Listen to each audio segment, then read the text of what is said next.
Tibbiyot tizimi insonni davolayaptimi yoki qurbon qilyaptimi? Qachon tibbiyot har bir fuqaroning hayoti uchun mas'ul bo'lgan tizimga aylanadi? Esingizda bo'lsa, bloger Farhod Mannopov ham xususiy klinikada oddiy jarrohlikdan so'ng vafot etgan edi. Hatto ulardan biri operatsiyani YouTube orqali qilganini tan olgan. O'zbekiston sog'liqni saqlash tizimi eksperiment maydonchasiga aylanib qolganmi? Bizda shunchaki plastik jarrohlikdan o'layotganlar soni ortib borayotgani esa hayratlanarli. Mashhurlar bilan bog'liq holatlar e'tiborga olinmayotgan bo'lsa, oddiy xalqning ahvoli qanday bo'lmoqda? Tibbiyot tizimi insonni davolayaptimi yoki qurbon qilyaptimi? Shifoxonaga o'z oyoqlari bilan kirib, tobutda chiqayotgan bemorlar soni nega ortmoqda? Nega oddiy muolaja hayot-mamot masalasiga aylanmoqda? Qachon tibbiyot har bir fuqaroning hayoti uchun mas'ul bo'lgan tizimga aylanadi? Har yili yuzlab odamlar noto'g'ri tashxis, kechikkan operatsiya, tajribasiz shifokorlar, korrupsiya qurboni bo'layotgani uchun kim javobgar? Bu savollar nafaqat shaxsiy fojialarning sadosini, balki butun tizimning ildizidan chirayotganini ko'rsatadi. Shifoxona umid joyimi yoki xavf makonimi? Kimdir sog'ayib chiqadi, boshqasi hayotidan ayriladi. Ayniqsa mablag'i, tanishi yoki kuchi yo'q oddiy odamlar uchun tibbiyot tizimi omon qolish emas, omonat bo'lib qolmoqda. O'zbekistonda yuz berayotgan tibbiy xatoliklar, javobsiz qolayotgan o'limlar, xususiy klinikadagi tajriba maydoniga aylangan amaliyotlar va davlat muassasalaridagi beparvoliklar barchamizni jiddiy o'ylantirishi kerak. So'nggi yillarda O'zbekistonda operatsiyaga kirdi, chiqa olmadi degan gaplar oddiy holga aylanib qolgan. Tibbiyot xodimlari noto'g'ri qarorlar, beparvolik, tajribasizlik yoki korrupsiya tufayli odamlar hayotiga xavf tug'dirmoqda. Yaqindan Namangan viloyatida sodir bo'lgan fojiali voqea sog'liqni saqlash tizimidagi jiddiy muammolarni yana bir bor ko'rsatib berdi. Biroq unga zarur bo'lgan tibbiy yordam bepul ko'rsatilishi kerak bo'lgan holatda undan $1000 miqdorida pul talab qilingan.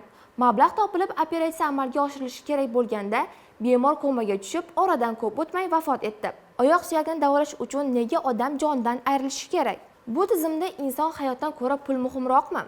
Esingizda bo'lsa, bloger Farhod Mannopov ham xususiy klinikada oddiy jarrohlikdan so'ng vafot etgan edi. Yana bir holat, Kokosh nomi bilan tanilgan bloger Komila Abduqodirova ham operatsiya oqibatida og'ir ahvolga tushib qolgani haqida xabar tarqaldi.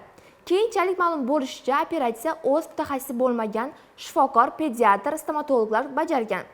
Mani deb klinikaga kelganda kelmanglar, o'lib ketasizlar bu yerda. Umuman yopilsin bu medkonsultat klinika.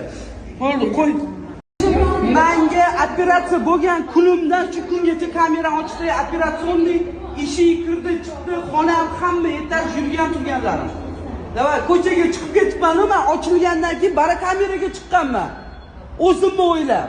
O'sha ochilib bo'lib suv ketgandan keyin. Hop? Sigaret chekkanlarimiz hammasini rasmini qo'yib qo'yaman. Siz, Abduqodir, Asliddin, Doston, meni xonamda polni men bilan birga parovoz, xirurglar sigaret chekib o'tiradi tepamda. Kim sana operatsiya qildi? Bir pachkalab sigaretga ruxsat berganlar. Hujjat Davay, bashda turamanman. Kim qaysi hujjat yo'qdan sana operatsiya qildi? Nima Doston qildi, hammasini hujjati yo'q. Men ham detskiy ortoped ekan, umid ekan. Xirurg emas ekan, hech kim emas. Ko'rsatsin dokumentni. Hatto ulardan biri operatsiyani YouTube orqali qilganini tan olgan. Eng achinarlisi, amaliyotda ishtirok etayotganlar orasida ikkinchi kurs talabasi va tibbiy litsenziyasi yo'qlar ham bor. Bu nimani anglatadi? O'zbekiston sog'liqni saqlash tizimi eksperiment maydonchasiga aylanib qolganmi? Bemorlarning hayoti endi tajriba quyoniga aylanganmi? Shu bilan birga mashhur aktrisa Halima Ibragimovaning ham operatsiyasidan so'ng holati og'irlashgani va vafot etgani haqida ijtimoiy tarmoqlarda xabarlar paydo bo'ldi. Ammo ushbu holat jamoatchilik yuzasidan yopildi. Bir inson miyasini boshqa bir inson tanasiga joylashtirishdek g'oyalar ustida ishlayotgan vaqtda bizda shunchaki plastik jarrohlikdan o'layotganlar soni ortib borayotgani esa hayratlanarli.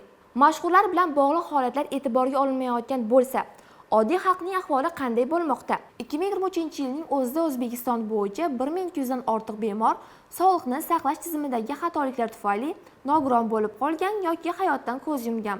Bu esa har kunga kamida 3 nafar odamning shifoxonada noto'g'ri tashxis, kechiktirilgan operatsiya yoki dori vositalarining yetishmovchiligi sababli qurbon bo'layotganini bildiradi. Davlat statistika qo'mitasi ma'lumotlariga ko'ra, 2024-yil davomida aholining 37% tibbiy xizmatlardan to'liq foydalana olmagan. Shundan katta qismi, qariyb 60% esa xizmat sifati va xodimlar befarqligi sababli shifoxonaga bormaslikni tanlagan. Sog'liqni saqlash vazirligining o'z hisobotlarida ham tibbiy apparatlar yetishmasligi, dori-darmonlarning yo'qligi, ta'mirlash ishlari yillar davomida kutilayotganligi ochiq yozilgan. Masalan, 2023-yilda Andijon, Namangan va Surxondaryo viloyatlaridagi 40 dan ortiq tumanda rentgen, UTT, laboratoriya uskunalari ishdan chiqqan holatda ishlagani aniqlangan.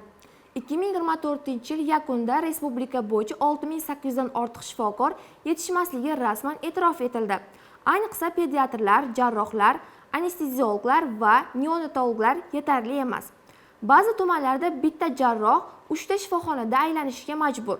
Prezident bir nutqida aytgan edi: tibbiyot xodimlari xalqning hayotini saqlab qolayotgan fidoyilardir. Ularga munosib sharoit yaratmasak, ertaga o'zimiz davolanadigan shifokor topa olmaymiz. Bu fikr zamirida haqiqat bor. Bugun yoshlar shifokor bo'lishni orzu qilmay qo'ygan.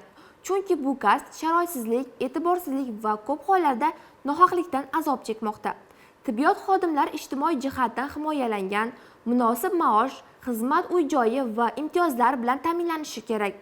Bugungi tibbiyot ehtiyojlari faqat darslik o'qitilishi bilan cheklanmasligi, amaliyotga urg'u berishi, talabani haqiqiy kasb hayotiga tayyorlashi lozim. Darsni to'g'ri o'qib, sinovlarni topshirgan, lekin bemorga qanday munosabatda bo'lishni bilmaydigan shifokor xavfliroq. Lekin talabalar real muolajalarda ishtirok etmasa, faqat YouTube orqali operatsiyani o'rganadigan shifokorlar paydo bo'laveradi. Bu esa xalq salomatligi bilan bevosita bog'liq xavfli muammo. Oylik maoshining kamligi ham nega odamlar shifokor bo'lgisi kelmasligining sababidir. Hozirda davlat shifoxonalarida o'rtacha shifokor maoshi 3,5 million so'm atrofida. Bu esa xususiy sektor yoki chet eldagi tibbiy xizmatlarga nisbatan 3-4 barobar kam. Natijada ko'plab iqtidorli mutaxassislar Rossiya, Turkiya, Janubiy Koreya, Qozog'iston va Germaniya kabi davlatlarga ketishmoqda. Raqamlar shuni ko'rsatadiki, aholining 45% dorilarni faqat shifokorlar yozgan ro'yxat asosida o'z hisobidan sotib olishga majbur. Ayrim hollarda zarur preparatlar mavjud emasligi sababli bemorlar hayotiy muhim davolanishdan mahrum qolmoqda. Shu fonda aholiga dori-darmon ta'minoti ham jiddiy muammo. Holbuki bemor hayoti uchun zarur bo'lgan dorilarni davlat kafolanishi kerak emasmi? Hatto bolalar uchun muhim bo'lgan dori vositalari yetishmayotgan bir paytda farmatsevtika sohasidagi ayrim amaldorlar tenderlar orqali foyda ko'rayotgani haqida jurnalistik surishtiruvlar ochiq yozilmoqda. Shifoxonaga borib hayotini ishonib topshirgan bemorlar endi shifokor malakasidan ko'ra u bilan tanish-bilish darajasiga ko'proq ishonadigan bo'lib qoldi. Negaki oddiy muolajaga yozilishning o'zi qiyin. Navbatda turgan bemorlar soni yuzlab, ammo qabul qilayotgan shifokorlar soni esa barmoq bilan sanarli. Ayrim hollarda operatsiya kerak degan tashxis uskunalar yo'qligi sababli faqat qog'ozda qoladi. 2024-yilning so'roviga ko'ra aholining deyarli yarmi sog'lig'i yomon bo'lganiga qaramasdan shifoxonaga bormagan. Sabab sifatsiz xizmat, befarq xodimlar, keraksiz sarsongarchilik, eng yomon ishonchsizlik. Prezident Shavkat Mirziyoyev bir necha marotaba ochiq tanqidlar bildirib, tizimdagi chirigan ildizlarni yulib tashlash kerakligini ta'kidlagan edi. Nega tizim faqat prezident aralashganda harakatga keladi? Nega biron bir tuman shifoxonasida insoniylik o'rniga loqaydlik, kasbiy mahorat o'rniga tajribasizlik ustun bo'lib turibdi? Yosh mutaxassislar yetishmayapti, mavjudlari esa xorijga ketmoqda. Sabab esa ochiq, bu yerda ularga sharoit yo'q. Shifokorlik tinimsiz bilim, sadoqat, e'tibor, shu bilan birga ruhiy kuch talab qiladi. Ammo bugun shifokorlarning o'zida ruhiy tushkunlik ko'proq. Ular bilan hech kim hisoblashmaydi, jamiyat ularni qadrlamaydi. Davlat esa faqat statistik natijani talab qiladi. Maoshlar hayot talablariga javob bermaydi, yuk esa og'ir. Bugun ko'pchilik sifat izlab xususiy klinikalarga murojaat qiladi, ammo klinikalar ustidan nazorat zaif. Litsenziya, asbob uskunalar sifatli tekshiruvdan o'tmaydi. Nega davlat aholisini kafolatlagan xavfsizlik tibbiy xizmati bilan ta'minlash o'rniga ularni puling bo'lsa yashaysan degan tizimga tashlab qo'ygan? Istalgan rivojlangan mamlakat tibbiyot tizimida xususiy sektor ulushining oshishi sohasining rivojlanishiga olib ketsa, bizning jonajon O'zbekistonda bu aksincha bo'lib qolmoqda.